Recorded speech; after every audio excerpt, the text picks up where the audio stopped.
আপনাদের সকলের কাছে দোয়া চাই।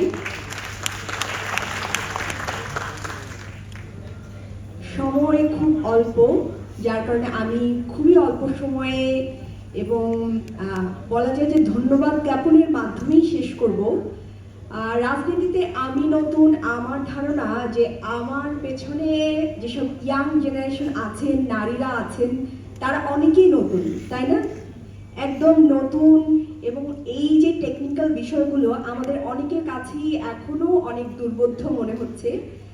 এগুলো নিয়ে আমাদের ওইভাবে এখনো পড়াশোনাও শুরু হয়নি, যদিও আমি একটু একটু করে চেষ্টা করছি সেই অ্যানাটমি, ফিজিওলজি, বায়োকেমিস্ট্রির বাইরে থেকে এসে রাজনীতিকে বোঝার এবং রাষ্ট্র ব্যবস্থাকে বোঝার চেষ্টা করছি। এবং স্যার বললেন যে হাসনাত আবদুল্লাহ ছিল না, কিন্তু আমি শিওর যে হাসনাত আবদুল্লাহ ঠিকই এই ভিডিওগুলো দেখে নেবেন এবং তার নিজের স্বার্থেই এবং পড়াশোনার স্বার্থেই, আমি শিওর এটা।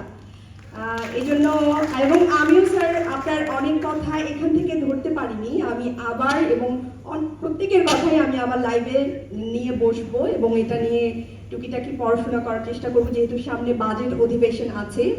তো আমি এনসিপি সংস্কার কমিটিকে ধন্যবাদ জানাচ্ছি যে এত সুন্দর একটা প্রোগ্রাম করার জন্য। এটা কিন্তু খুব সহজ ছিল না আমার মনে হয়, এটা অনেকদিন ধরেই তারা আয়োজন করছিল। এবং এনসিপির রাজনীতিটা আসলে কি? নতুন রাজনৈতিক বন্দোবস্ত, যেটা আমরা বারবার বলে এসেছি, আমাদের রাজনীতি হচ্ছে নতুন রাজনৈতিক বন্দোবস্ত। এবং এই নতুন রাজনৈতিক বন্দোবস্তের মধ্যে প্রথম যে কথাটা, আমরা গুড গভর্নেন্স দেখতে চাই। তো সেই জায়গা থেকে আমাদের রাজনীতি হচ্ছে সংস্কার। আমরা আমাদের রাজনীতিটা 53 বছরের যে একটা কলঙ্কিত অধ্যায় দেখে দেখে আমরা এসেছি, একটা বার্ডেন আমরা নিয়ে এসেছি, সেই বার্ডেনকে মুক্ত করার জন্য এক ঝাঁক তরুণ দাঁড়িয়েছে, সাথে পেছন থেকে আপনারা আছেন। তো এই জায়গায় আমরা মূলত থাকতে চাই যে আমাদের মূল রাজনীতি সংস্কার। যদিও সরকার গঠনের পরে আমরা নানান জায়গায় আশাহত হয়েছি, দুঃখ পাচ্ছি, এই যে আমাদের সংস্কার, আমাদের অধ্যাদেশগুলো নানান এগুলো বাতিল হয়েছে। তো আমি ডিটেলসে আলাপ করতে চাই না, আমি চাই যে এই যে আয়োজনগুলো করেছে, এই যে রাজনীতির একটা পরিবর্তন দেখা যাচ্ছে, যে রাজনীতিবিদরা শেখার জন্য, নানান জিনিস বলার জন্য বা জনগণকে জানানোর জন্য কোথায় কিভাবে শুধরানো যায়, এই জায়গাগুলোকে আনার জন্য এক্সপার্টদের নিয়ে এসছেন এবং আমরাও সেখান থেকে শিখছি। সেই কথাগুলো আমরা গিয়ে আবার পার্লামেন্টে তুলব।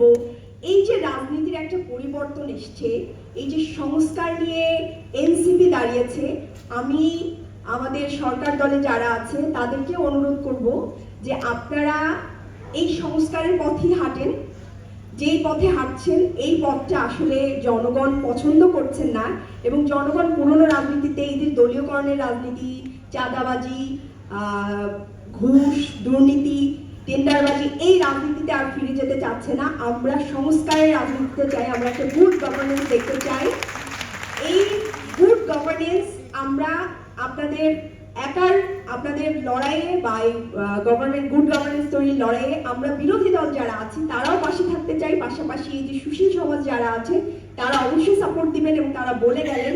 তো আমি সরকারের কাছে অনুরোধ করব যে আপনারা আমাদেরকে সাথে নিয়ে যেই জায়গাগুলোতে আসলে সংস্কার দরকার, যেই জায়গাগুলোতে একমত হওয়ার দরকার, এই শহীদের আকাঙ্ক্ষা যেগুলো ছিল যেখানে একমত হওয়ার দরকার, আপনারা এই জায়গাগুলোতে একমত হন।